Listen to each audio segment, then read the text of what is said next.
Good evening. देखिए, ये क्या है, सीबीएसई जो क्लास 10th है उसका एक एक्सरसाइज है 9.1। उसका एक क्वेश्चन है 11 नंबर का।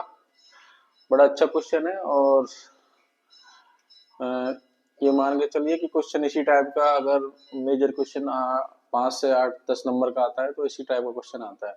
ठीक है, तो क्वेश्चन बोल रहा है कि एक टीवी का टावर है, ये टीवी का टावर है, ठीक है, stands vertically on a bank of canal. ये कई कैनाल है, ठीक है, तो कैनाल के एक बैंक पर ये बना हुआ है टीवी का टावर, ठीक है। The angle of elevation of the top of the tower is 60 degree. जो अपोजिट साइड है बैंक की, ये जो कैनाल है, ये दोनों बैंक है कैनाल के, ठीक है। इस कैनाल के एक बैंक पर जो कोई पॉइंट है सी, इस पॉइंट से एंगल ऑफ एलिवेशन बना हुआ है 60 डिग्री का। वो डायरेक्टली बोल रहा है कि from a point on the other direction opposite to the tower the angle of elevation of the top of the tower is 60 degree. ये उन्होंने दे रखा है, ठीक है। From the another point, from another point 20 meter away from this point, यानी कि इस पॉइंट से 20 मीटर अवे। अब on the line joining the this point to the foot of the, इस पॉइंट से जो लाइन ये ज्वाइन कर रहे हैं उसके अपोजिट डायरेक्शन में, यानी कि यहाँ पे एक पॉइंट है, उससे टॉप ऑफ द टावर उसका एंगल ऑफ एलिवेशन बन रहा है, वो बन रहा है 30 डिग्री का, ठीक है। वो पूछ रहा है find the height of the tower. एक तो ये टावर की हाइट पूछ रहा है और दूसरा the width of the canal. ये दोनों पॉइंटों के बीच में जो कैनाल फ्लो कर रही है उन दो, इसकी विड्थ पूछ रहा है।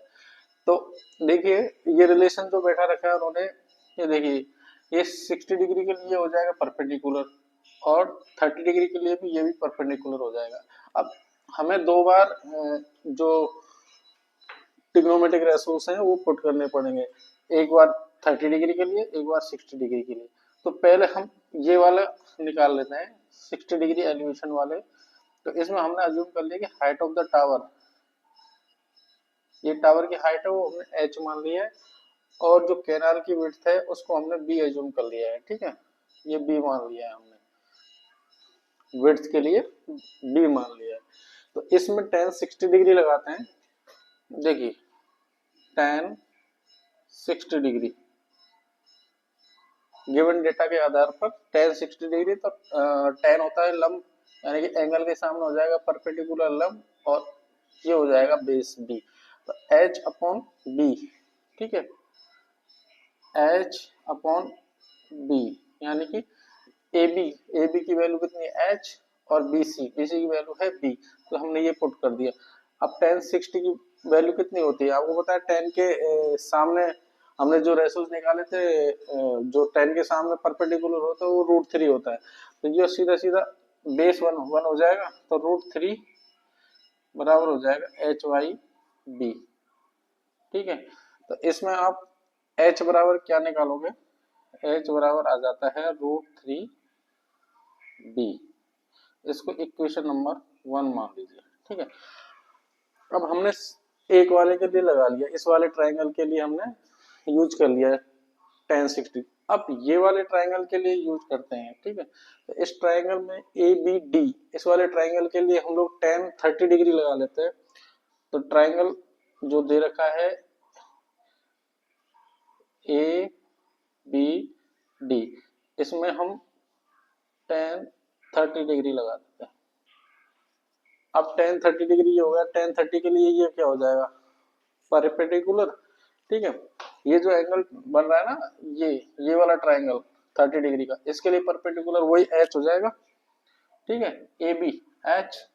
लेकिन अब बेस चेंज हो जाएगा, बेस क्या है, अब यहाँ से हमने काउंट करना पड़ेगा, तो ये हो जाएगा क्या 20 प्लस बी, ठीक है, ये वाला पूरा बेस हो जाएगा बी डी, ठीक है। तो बी डी की वैल्यू हो जाएगी क्या 20 प्लस बी, 20 प्लस बी, ठीक है। अब टेन 30 की वैल्यू कितनी होती है, 1/√3, 1/√3।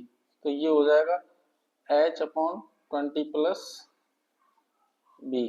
ठीक है, तो अब इसमें देखिए 20 प्लस, इसको क्रॉस मल्टीप्लाई कर देते हैं तो 20, यहाँ मैं आगे कर रहा हूँ 20 plus B equal to √3h।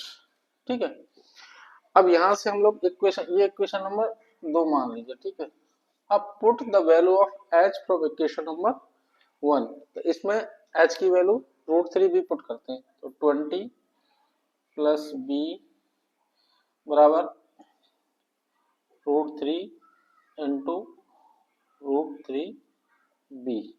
ठीक है, ये वैल्यू हमने h की वहां पुट कर दी है।